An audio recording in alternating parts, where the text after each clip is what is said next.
పడేది కాదంట ఉబలాటం కసిరేస్తే పోదంట ఉయ్యాల జంబాల కథలోనే నువ్వు కొట్టే ఉద్యోగం నాదంట మనసుంటే భారంతో పని ఉంది ఉత్తుత్తి చరవైతే హుడుకే ఉంది మళ్ళీ కావాలన్న మనసు ఉన్నది వామ్మో ఏం పిల్లది ఎంత మాటన్నది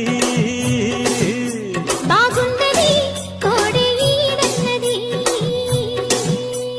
సిగ్గుల పురి చెక్కిలి తనకుంది అంది కొమ్మకు చదవి